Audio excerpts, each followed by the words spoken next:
Hello everyone.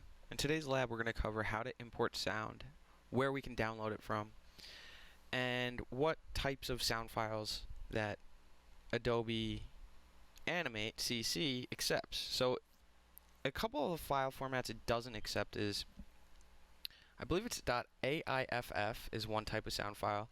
Some of the more complicated sound files it doesn't accept. I do know for sure it accepts WAV files as well as MP3 files. So, that being said, to be on the safe side, just make sure that you're working with an MP3 or a WAV file. So, what I'm going to do first is I'm going to want to make sure that I have a sound file that I can import into Adobe Animate. So, one of the first things I need to do is I need to find a website or somewhere to get my sound from. And I'm going to use freesound.org.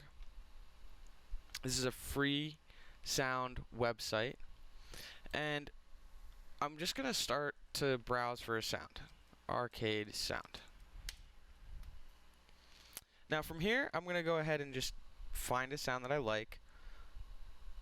And you can play it and preview it like right here.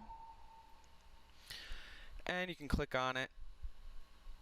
And then you can download it here or play it here.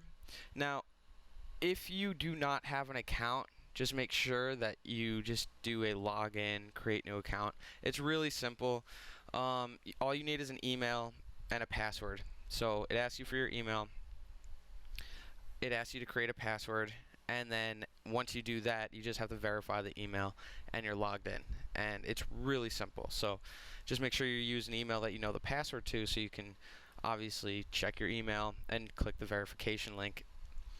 So what I'm going to do is I've already logged in here. This is where your username will be. And here is where I'm going to download my sound. So I can go ahead and click download. So now it's downloaded. I want to make sure that when I download this sound file, I know where I place it. So by default, it's going to be in my downloads folder. I personally would prefer it into a different folder, but this is fine for now. I've already gone ahead and downloaded an audio file that I'm going to work with in Adobe Animate, and I've already placed it in that folder. But just in case you're wondering, you could run like a copy and paste, copy, and then go to a folder like on your desktop or something and paste it in there to just help you keep organized while working in your files. Now, I'm going to go into, I've downloaded my sound file, and I'm going to go into Adobe Animate. So from here, what I'm going to do is really simple, File, Import, and I'm going to import to the library. And I have my Sonar audio here in my lab folder, in my 2D animation folder. So I'm going to click open.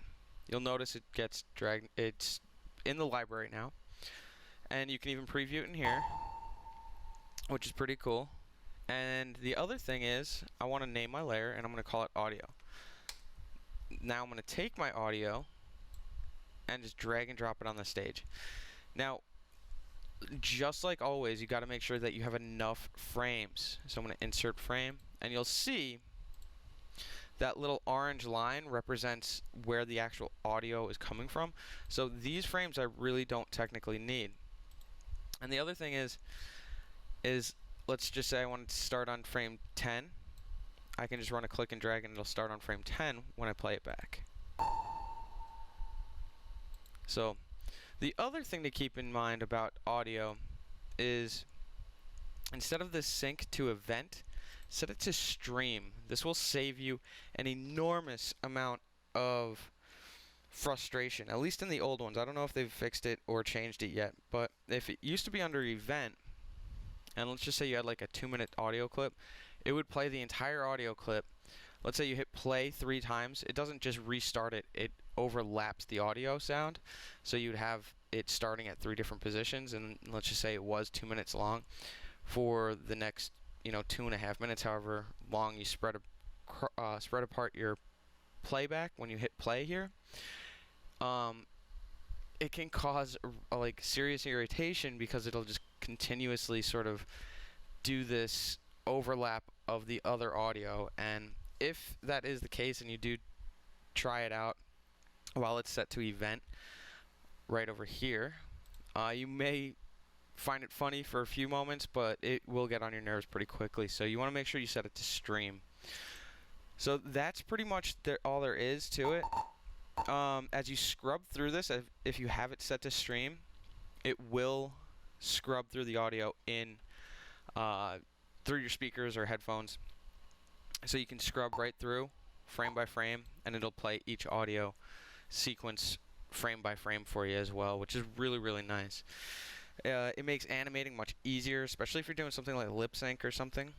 And that's pretty much all there is to this. So now I can just do like animation, and since it's actually a sonar audio, I could create animation here. So I know this starts right about here, and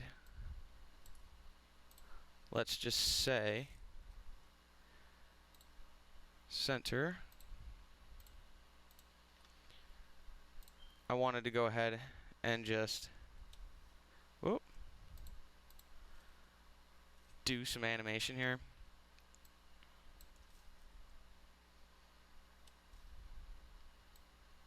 Pretty simple. And now what I've got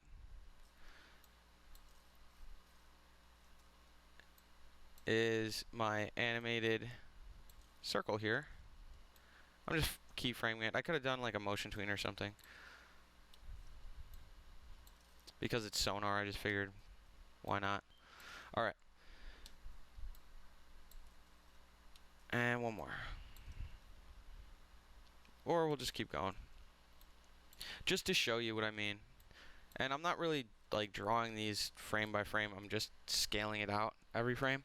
And you don't need to do this. All I'm looking for the lab is just that you were able to bring in sound. But just to give you a little demonstration on how you might work with audio. Okay. So I'm going to play it back. And I get this little sequence here of sonar animating, right? So no big tricks or anything to it. If I were to get a little bit more technical, I would make edit multiple frames, and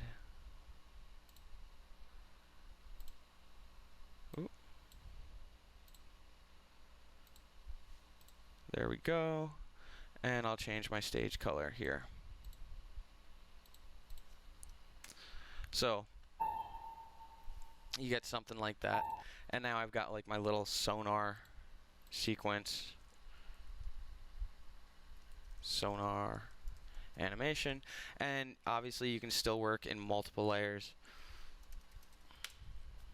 And just for visual purposes, I picture this like so. Alright, so I'll play it back one more time. And you get the idea. So that is how you animate with sound in Adobe Animate, how you import it as well. And you get, let me go ahead and turn edit multiple frames off, and you get you can get some really, really awesome results animating with sound effects. Plus, sound sort of livens it up more. It brings your animation to life more, and it adds a whole nother dimension to your animated shorts. So thanks for watching. If you have any questions, go ahead and shoot me a message, and see you next time.